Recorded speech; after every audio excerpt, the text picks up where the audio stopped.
Because he has also gave me some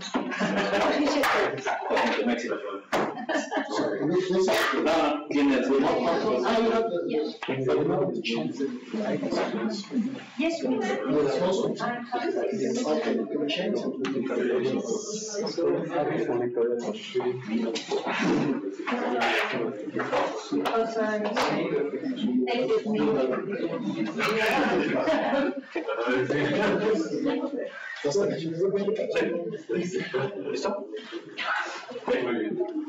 Buenas tardes. La plática de hoy la tenemos a cargo de la doctora Laura Prati. La plática va a ser en inglés y bueno, voy a aprovechar para introducirla en inglés. Al final, las preguntas, las personas que se sientan más cómodas en preguntar en español, de seguro habrá alguien que tenga la habilidad de traducirlo al inglés, así que no se preocupen. Speaking slowly in Spanish, maybe I can catch. Sorry, I speak fast in English and fast in Spanish. But if you speak fast in English, is better. Okay. In any case, I would prefer the Italian or the English. We have a guy that knows Italian, but probably is busy right now. Dr. Prati is a full professor in organic chemistry at the University of Milan, Department of Chemistry. She was in chemistry at the University of Milan and received her specialization in technique analytic for la chemical organic fine. I don't know. Something that has to do with organic chemistry. From the Politecnico of Milano, and was awarded a PhD in industrial chemistry. In 2017, she became head of the chemistry department. Since the beginning of her scientific formation, she was involved in the field of the heterogeneous material particularly applied to catalysis. She is applying from several years to low-impact environmental catalyst methodologies, an alternative process of the stoichiometric ones based on organic synthesis. She introduced the use of gold as active metal in the aerobic selective oxidation of organic compounds, contributing to the developing of unusual gold catalytic properties. The main one being the resistance in the liquid phase to the poisoning due to the over-oxidation. Her skills include the preparation of the functionalization of materials for obtaining high metallic dispersed catalysts on oxides, active carbons, and mesoporous systems. The scientific results are reported in 150 publications on qualified international journals with an H index of 44, two patents, and more than 100 communication and national and international congresses. So, please. Thank you, Rob. Yes, and welcome here for everybody, and thank you to be here. Just I want to present you some latest results of our lab that are mainly concerned in the preparation of metallic catalysts and studying the relationship between the structures of these heterogeneous materials with the catalytic activity.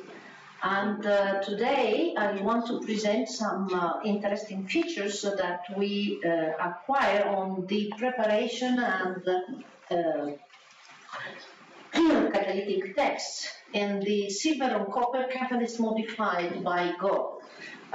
Because, yes, as the chairman kindly said, I am involved in the gold chemistry since very long time.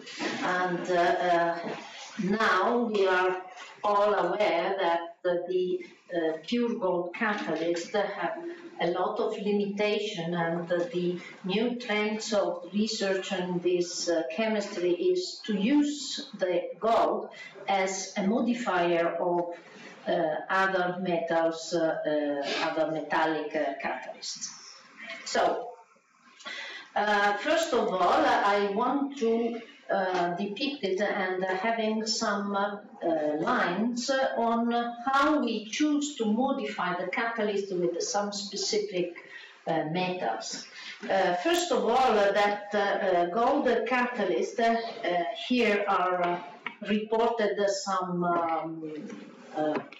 normally used conclusion about the monometallic gold catalyst that is active, but normally, and we focus on liquid activity, liquid test, under basic conditions. That means if you want to use the gold catalyst for oxidizing, for example, an alcohol or also other substrates, you have to use a basic environment. Otherwise, the gold catalysts are most completely inactive.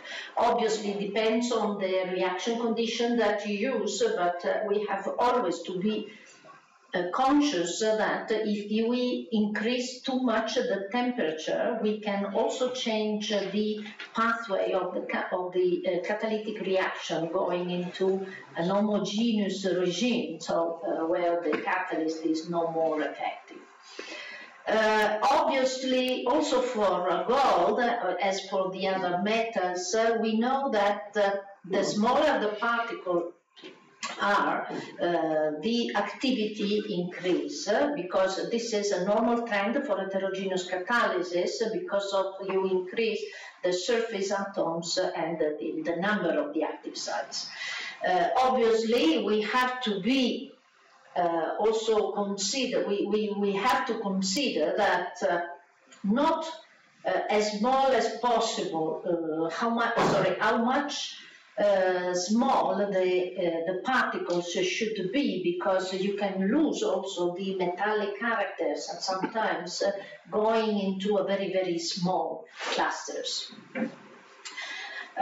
We observed also another trend that is related to the size of the gold particles that are normally more selective when you have bigger particles. Bigger means over the 10-15 nanometers size.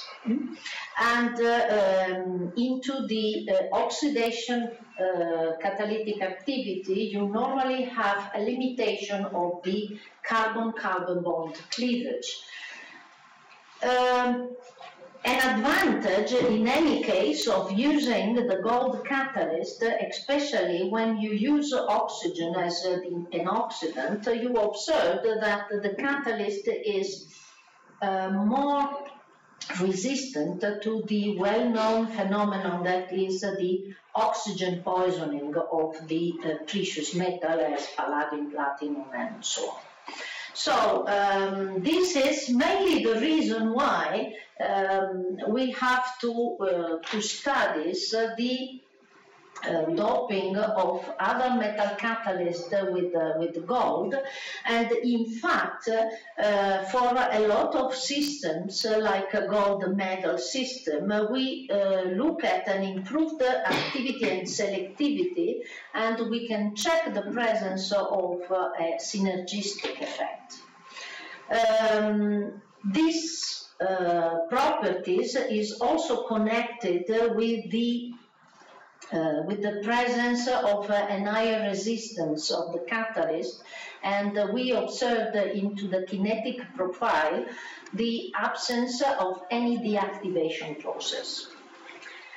Obviously, the activity of this catalyst depends on the type of the metals that you are modifying, and also on the reactant that you use.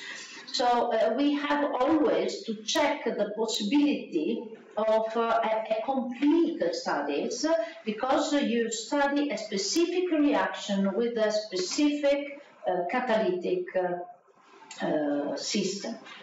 So actually, we want to. I want to today to speak about the preparation of two different type of catalysts that are the silver and the copper catalyst. And we know that for silver, obviously, we know a lot of the application of silver catalyst, but mainly in the gas phase reaction. Let's there are some examples also in the liquid phase, but they are not so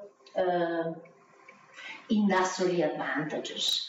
And for copper also, we have that for copper catalyst, we know a lot of hydrogenation catalyst based on copper, less for the oxidation. And especially in this case, we observed that the copper catalyst can have a sort of limitation in the oxidation catalyst system. So we focus on the two types of preparation and try to put into relation the structures that we are preparing with the catalytic activity. These are the two strategies that we follow. The one is the so-called immobilization. That is based on the reduction of a metal precursors, and then you have the formation of a metal nanoparticles, and is more or less compulsory the presence of a capping agent that is protecting the surface of your particles and able to maintain the particle itself. In this case, this is necessary to prepare the bimetallic system into a different steps because, and maybe we can also enter in the particular of this preparation, we can also adopt different strategies for the preparation, that is the co-reduction or a different type, the seeds and the growing in any case.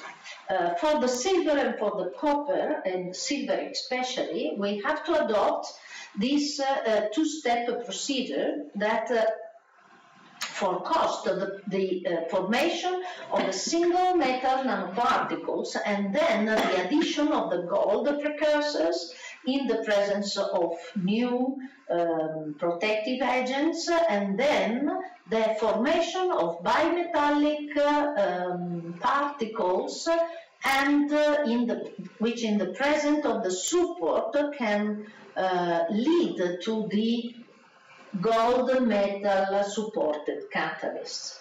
Obviously, we have to check if we are able to produce really bimetallic particles, or maybe we can have single particles that are distributed differently on the support. But this is what we are going to do immediately after.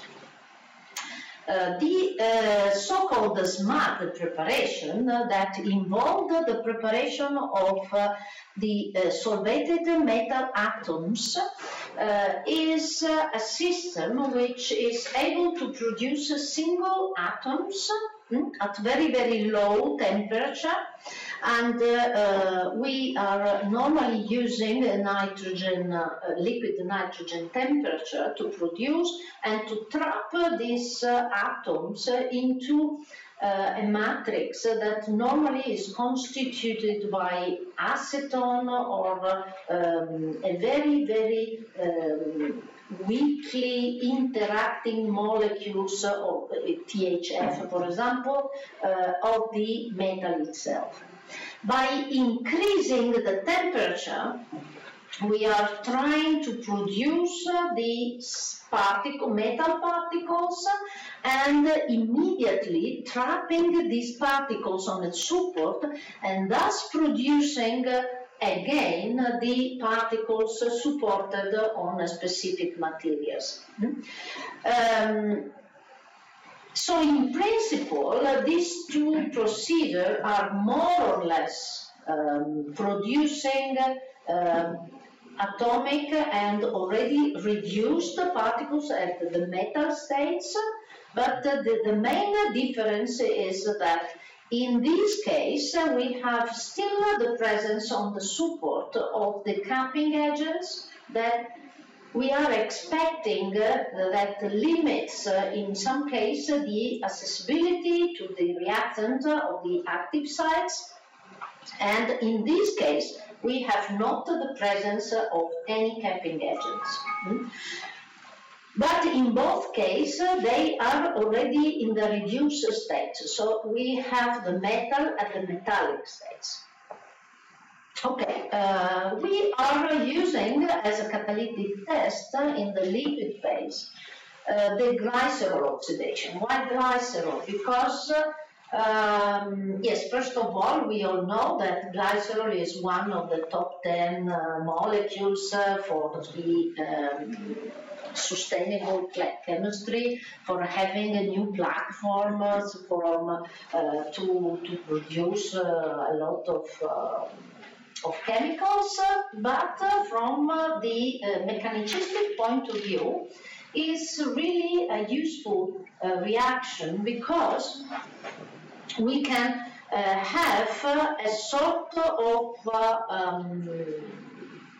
check also on the selectivity of the reaction. And I just want to give you a bit of, for the discussion that we will have, some two notes on this reaction. The first is that obviously glycerol has the possibility to oxidize the primary alcoholic function or the secondary one, producing in one case the hydroxyacetone and the second case the glyceraldehyde. These two molecules are in equilibrium, especially under basic conditions, because is the presence of a ketonolic equilibrium. And this ketonolic equilibrium favors the glyceraldehyde, not because of the stability of the glyceraldehyde, but because glyceraldehyde is very, very fastly oxidized to glyceric acids. So we expected that under basic conditions we have a higher selectivity to glyceric acid, more or less independently to the intrinsic selectivity of the catalyst. For looking at the intrinsic selectivity of the catalyst, we should avoid this ketonolic equilibrium.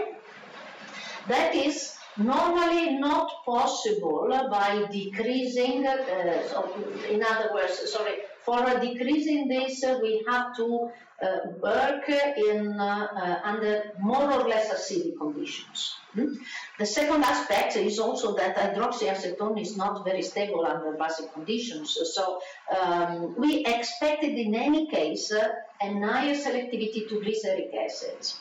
The point is that the glyceric acids can be further oxidized. And these are all molecules that are very important from an industrial point of view, especially the tactronic of mesoxalic, because we are using as additives, but also for producing biopolymers, and they are quite interesting molecules. But also we have to consider that these molecules and also a lower amount of hydroxyacetone can be further oxidized, but also can underwent a carbon-carbon bond cleavage producing glycolic forming hydroxylic acids. So the end of the story is that we can check the selectivity of the process into two directions.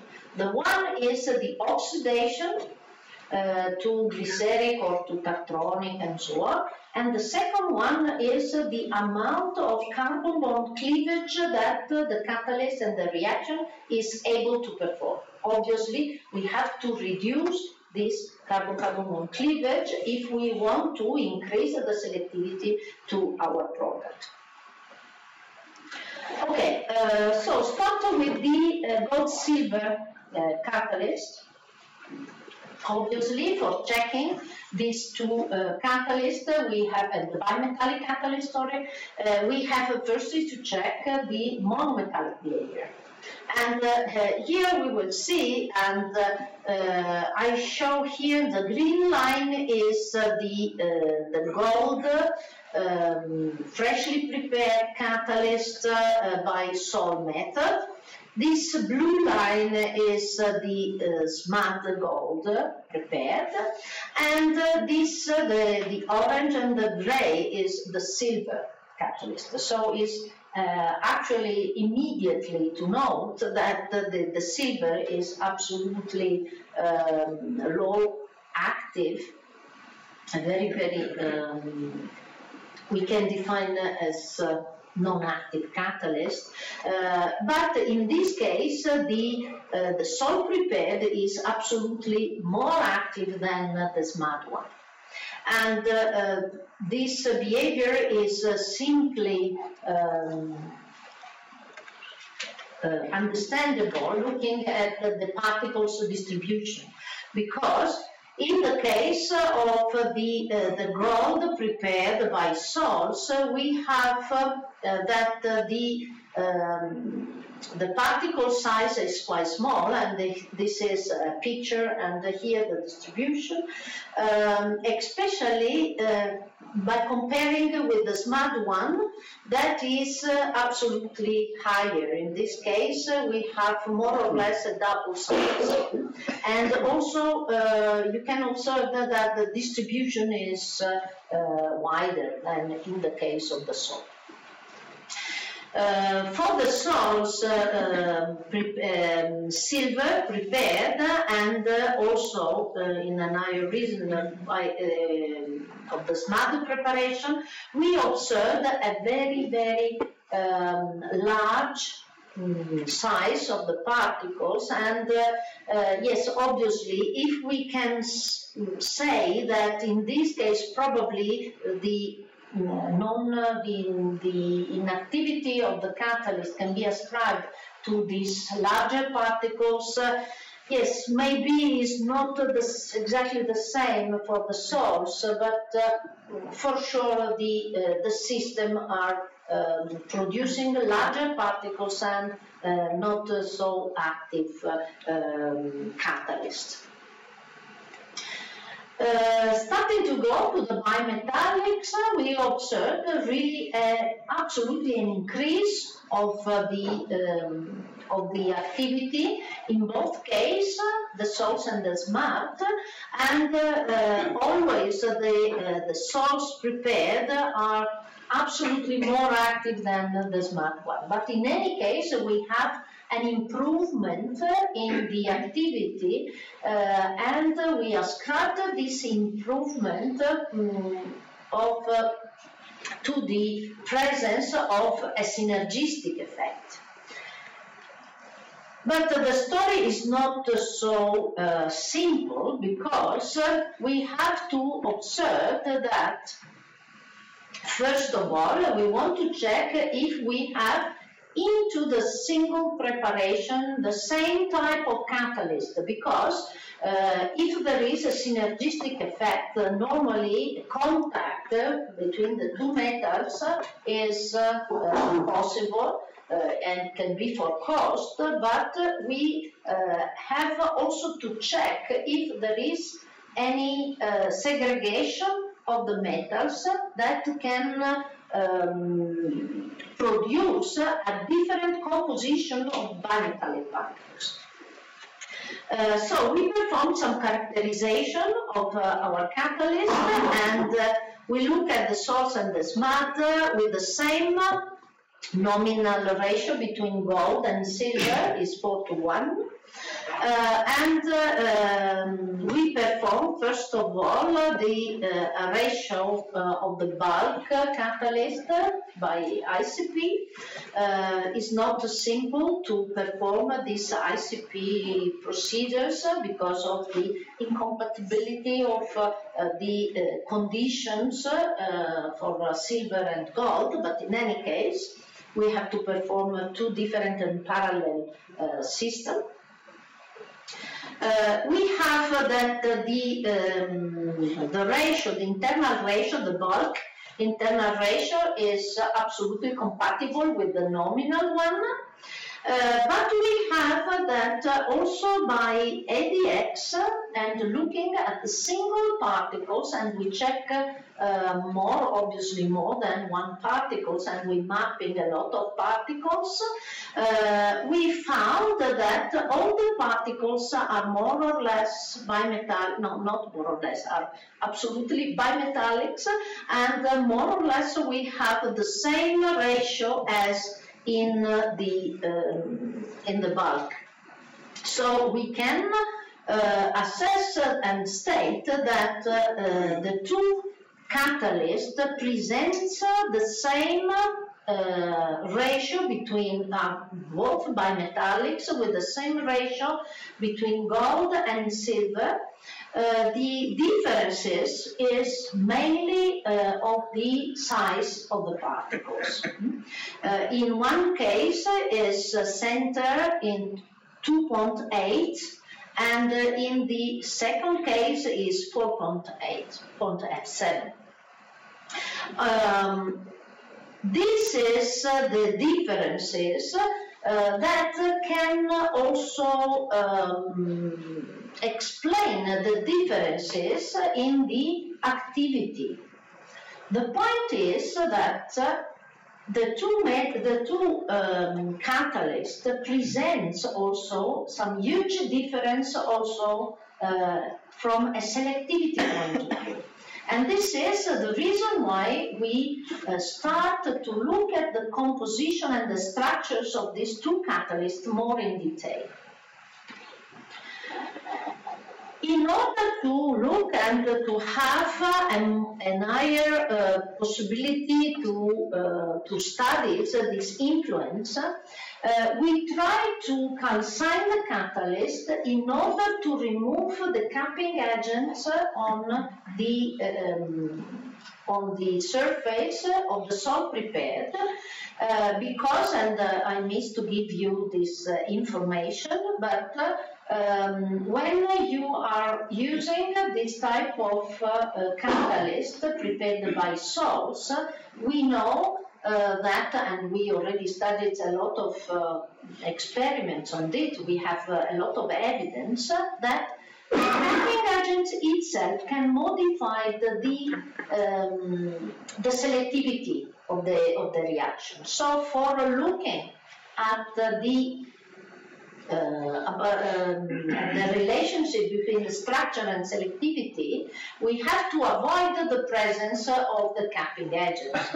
This is why we remove this, and which the simplest way is to remove by calcination. And by calcination we are also looking at the possibility to increase a bit the size, trying to have a similar distribution of the two catalysts.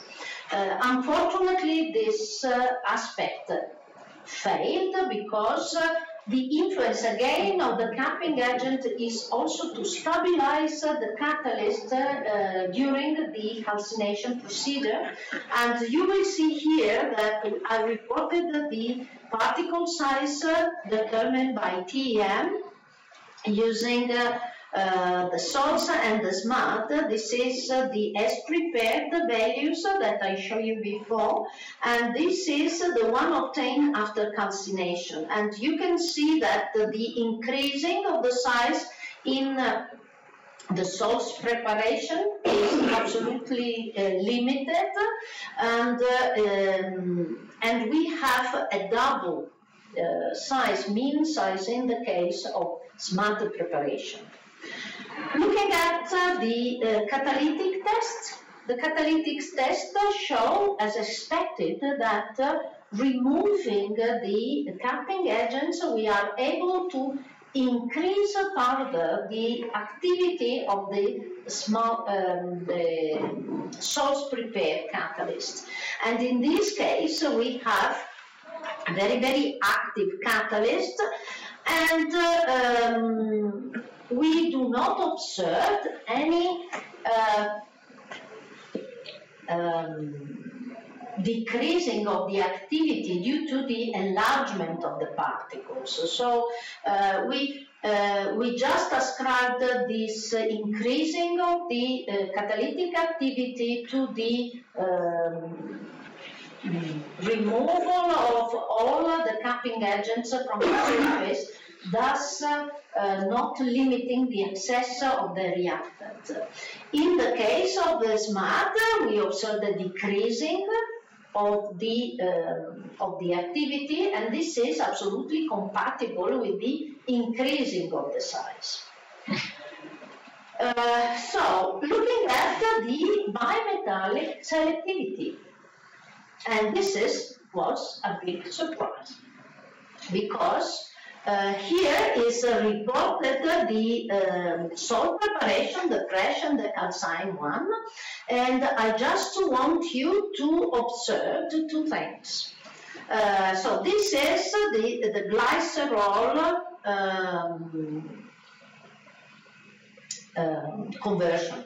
That is, the glycerol is decreasing, obviously, by increasing the conversion in two cases, because we have two very active catalysts, and this one is more highly reactive than this one. But the second point is that observing this yellow line that is the glyceric acids, we also observed that the glyceric acids reach a maximum, but then can be transformed into this is the tartronic acids, so we are able to perform the further oxidation of glyceric acid to tartronic acid. And this behavior is increased in the case of the calcined sample. If we are looking at the SMAD catalyst, we observe that this possibility is not present and the catalyst is not able to further oxidize the glyceric to tartronic acids. This means that the catalysts are more or less with the same composition. The catalysts are more or less with the same distribution of the metal inside the single particles. They are different only by the size. So the question is only the size the reason why this catalyst is able, one to produce a further oxidation and the other one is stopping at the glyceric acid?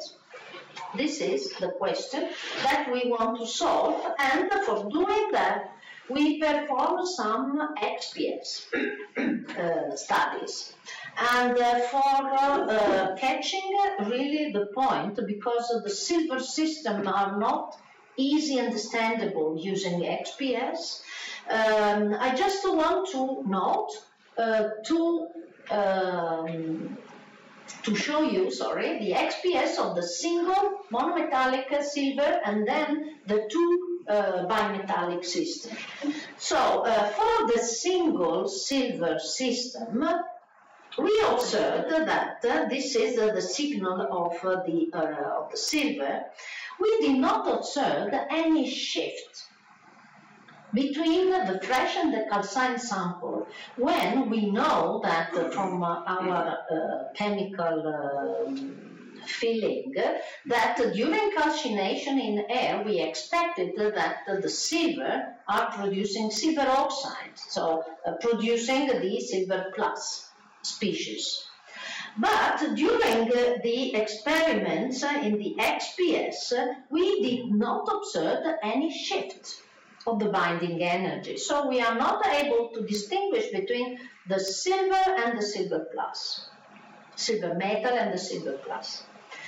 But by looking at the Auger spectra, we are able to distinguish the two different oxidation states, because when we look at the fresh, we observe this line, and with the calcine, we observe this shoulder that is appearing. And there is a parameters that is able to give you an idea of the oxidation states of your system.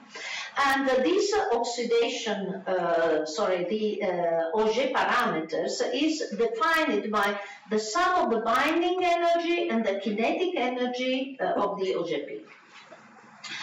So, looking at the silver as prepared and calcined, we observed a shift of the Auger parameters, meaning that the silver underwent oxidation. Looking at the bimetallic catalyst, and with a big surprise, we observed that in this case, the silver do not underwent any oxidation also during the oxidative process, the calcination process, sorry. So this is the Auger parameters, and again we observed that in one case is absolutely the same as in the other one. So that means that the silver and the gold, and probably is due to the gold, interact quite close, and the silver is not more, is maintaining the reduced state by the presence of the gold. This behavior is not only for silver. We observed also with the palladium, for example, that palladium oxide that is simply formed by exposition to the air is no more present if in the alloyed catalyst.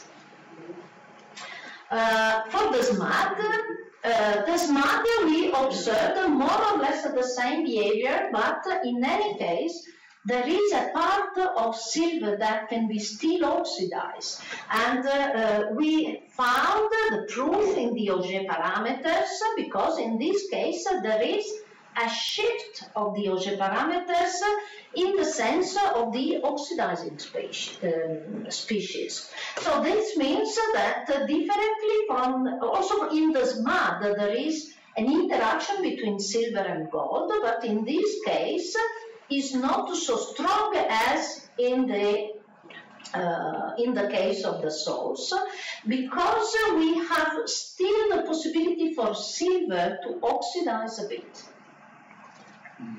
We have also followed the CO absorption by drift spectroscopy, and we found also some tricky point of this catalyst.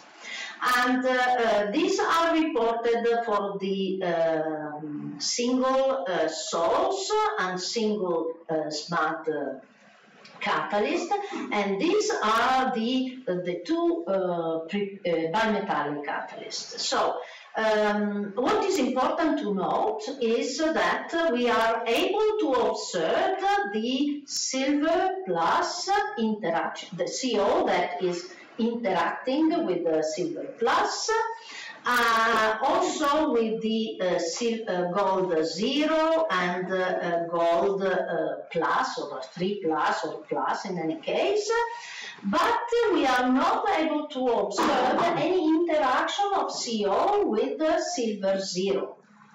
And this is known, so it's not a surprise, but we, in this case, we are in the presence of the possibility to check the interaction of CO with the real species that are present at the surface. In the case, this is in the case of SMAD, and we look at that in the SMAD also. There are the possibility to check all this type of system. Looking at the bimetallics, because this is another quite tricky point. So we observed the blue line is the calcined sample, and the red one is the reduced sample. That is the fresh prepared. So we observed that the freshly prepared sample by salts is not showing any silver plus, but is showing the gold zero system. When we are calcined, we observed that the silver is present in a very, very small amount, but we are able to look at the gold plus system. In the case of the smud, we are not able to see anything in the as prepared and in the calcined sample. This means that during this calcined sample, as the silver is not able to oxidize, the silver at the surface as a silver zero is not absorbing. But this also means that when you have the gold at the surface, as in the preparation of salts, you observe the interaction of gold with the CO. And this is not possible with the smud. That means that in this case, we should have a core shell structures where the silver completely covers the gold. That is not in this case.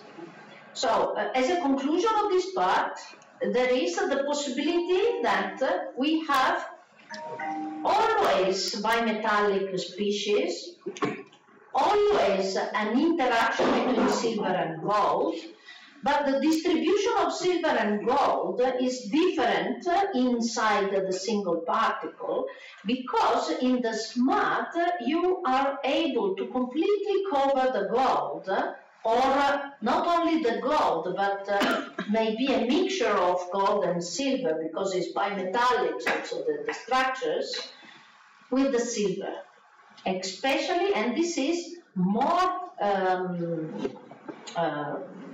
visible during the calcination. This is a sort of a correct way, because in the case during the calcination, we know that there can be some segregation of the metal for a thermodynamic point of view, and this happens also for the gold, the palladium, that we are able during calcination to produce core-shell structures from analloid structures. For the salt preparation, is not possible so far, because the gold is still present at the surface of the catalyst. That means that with the salts you are able to prepare an higher alloyed structures.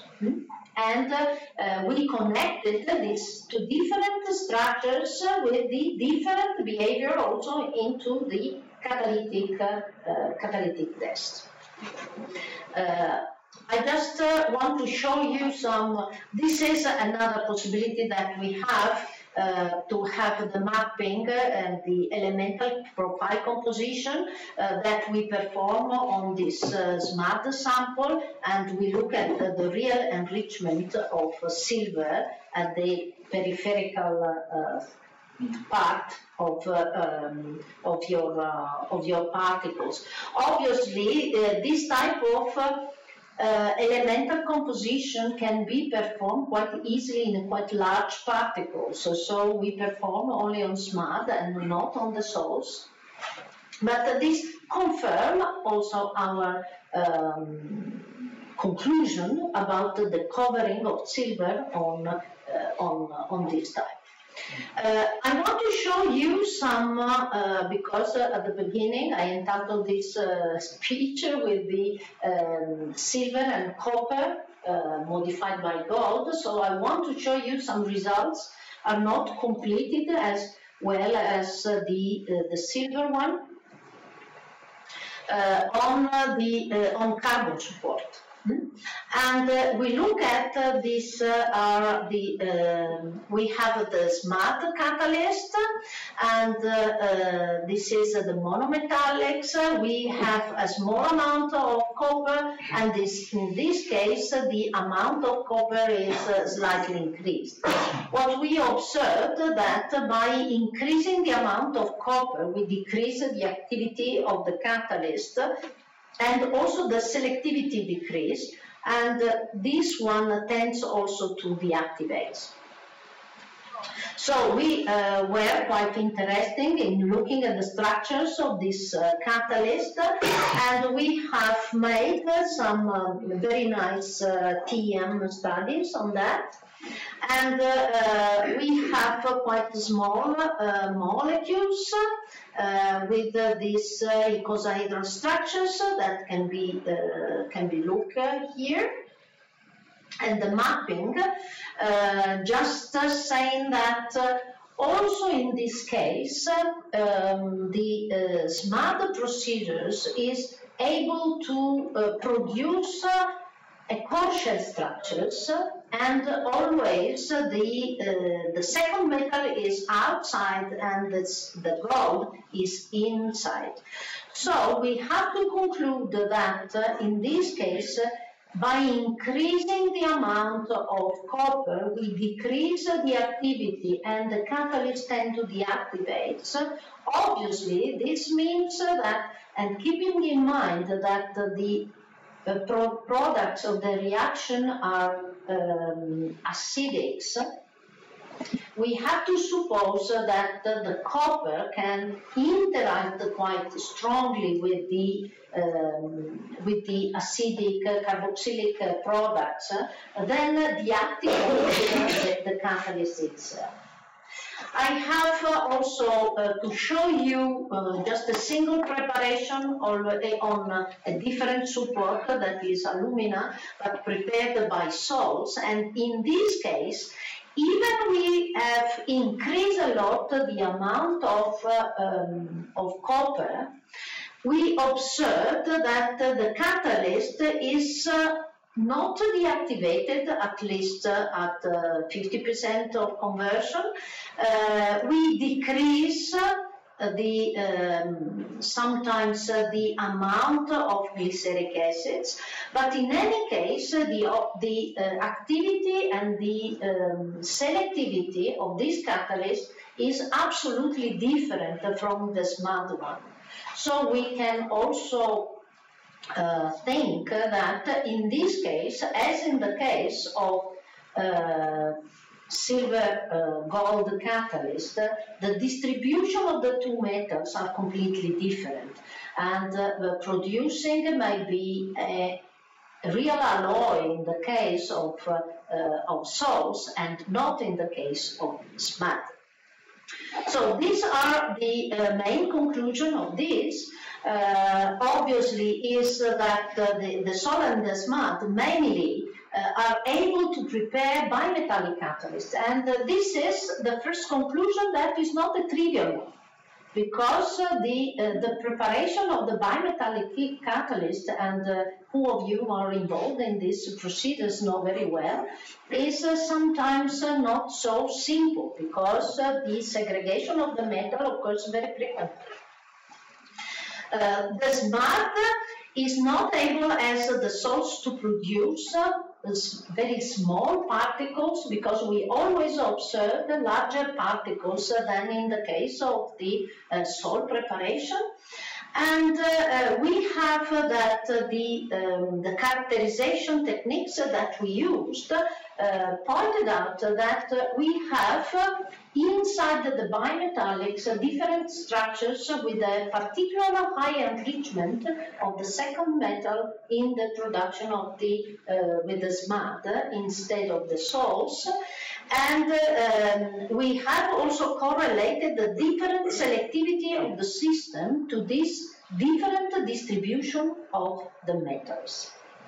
I hope not to give you a lot of information to bore you about this type of systems, but really obviously we have to study a lot on the gold-copper catalyst, but in any case, it's a very, very interesting from a fundamental point of view, because as you can see, it's not very useful from the selectivity point of view, because we have a lot of other catalysts that are more active and selective then, but is again, I want to stress the fact that the reaction that we use is very useful for checking the structures also of the catalyst. So thank you for your attention, and I'm here for your question.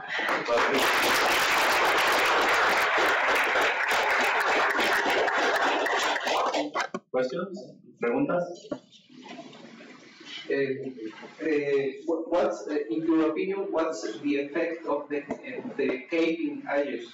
Because you observe very different behaviors in two different preparations. You observe differences in the arrangement of the atoms, but what's the effect of the caping agent? Or do you think that it has not an effect? No. The effect of the capping agent is fundamental, especially in the preparation, because we have performed studies some years ago about the preparation of bimetallics. It's not the case of gold silver, but was the case of gold palladium. And we perform different strategies, because we know that if you deposit gold seeds on your catalyst, then you add the second metal, and the gold acts as a seeds for growing the particles, thus producing a real bimetallic particles. And we perform, the first time, we performed this preparation using a colloidal preparation for gold with the PVA as capping agents, and then we reduce the palladium in the presence again of the capping agents. Then we try to produce different seeds, because in our mind was that if we are able to produce smaller seeds of gold, we can produce a different distribution of the metal inside the particle. So we prepare the gold with another techniques that is named magneton sputtering, that are able to produce very, very small particles, at least single atoms. And we observed that we obtain a total segregation of the particles. It was a big mess. Then we change the procedures, and we use a different capping agents for the gold, and then followed the same procedure for making the bimetallic particles.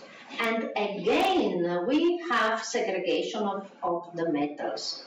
Thus, we have to conclude that not only the gold seeds, but also the capping agents that we use was able to direct the deposition of the second metal on the particles. So for sure, the capping agent is fundamental also in this procedure. The second point that we studied for a long time is also for not for the bimetallics, but for the monometallics, because yes, obviously the bimetallics are complicated by themselves, so we don't want to have a lot of complication in this study, so we started with the monometallic, and we have performed different experiments that are not, from an operative point of view, are not simple, because you can change the amount of capping agents, but changing the amount of capping agent, you immediately change also the size of the particles. So we need a procedure that produce the same particle size with a different shell depth of the capping agent. we were able to obtain by washing the catalyst with a very smooth procedure for not changing the catalyst, and we observed that depending on the amount of your capping agent, you have the possibility to tune the selectivity of the reaction. And also the activity, because depending on the amount of the capping agent, you block some sites. And we have performed a very nice, quite recently, that is published on ChemPhysChem or something, very nice experiments on palladium, on titanium or alumina, I don't remember now. And we follow the by ATR the possibility to have a tuning of the selectivity in benzyl alcohol oxidation by different coverage of the capping agents. And we noted that if you have a very, very small amount of capping agents, the distribution of the capping agents is different because the reaction became structure sensitive, and so you can selectively block some sites. And in the case of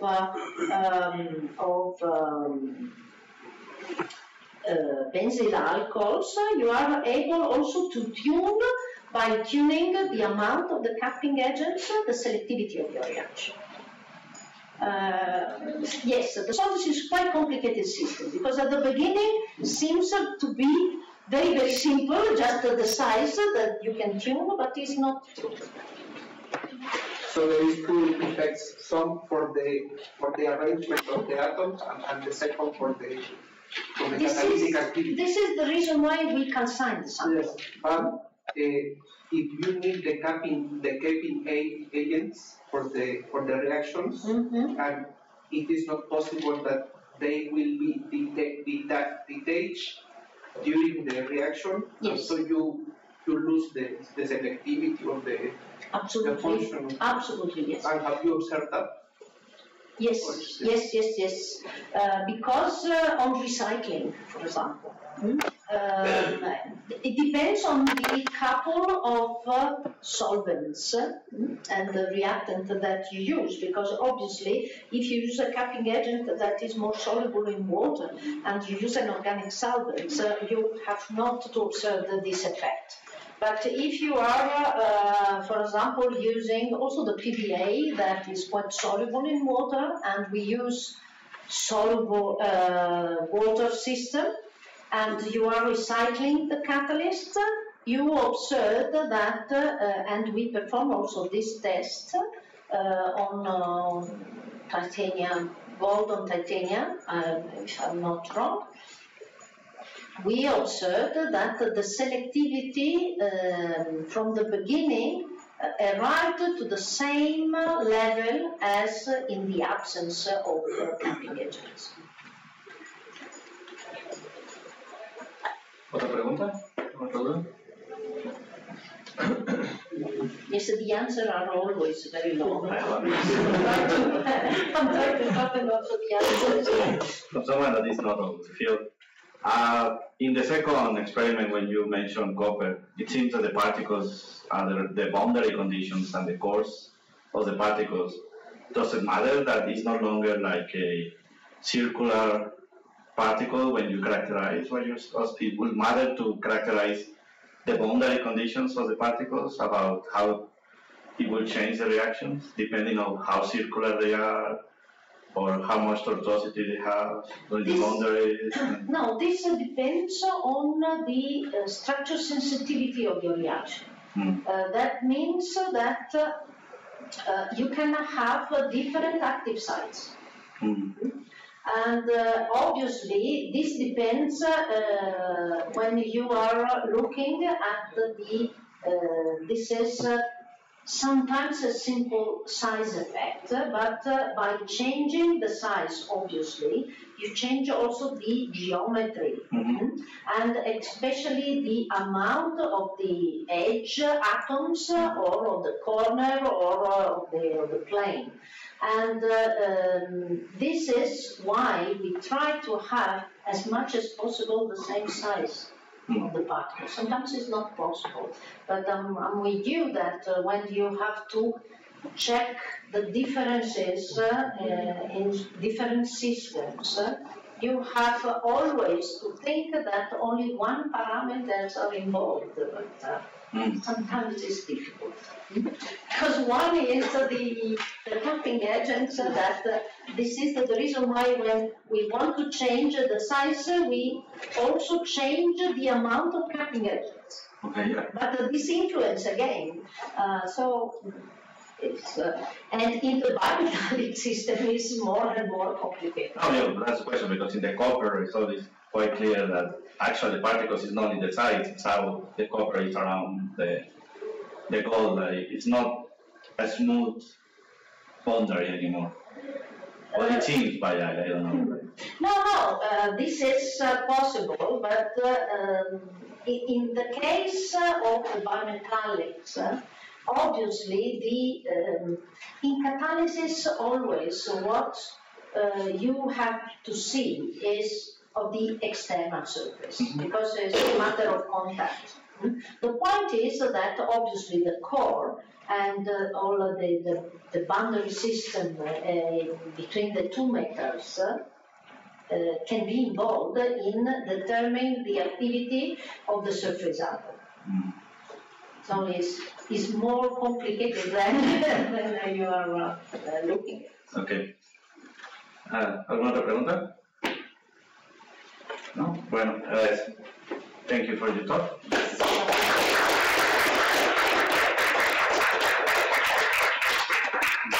I can switch the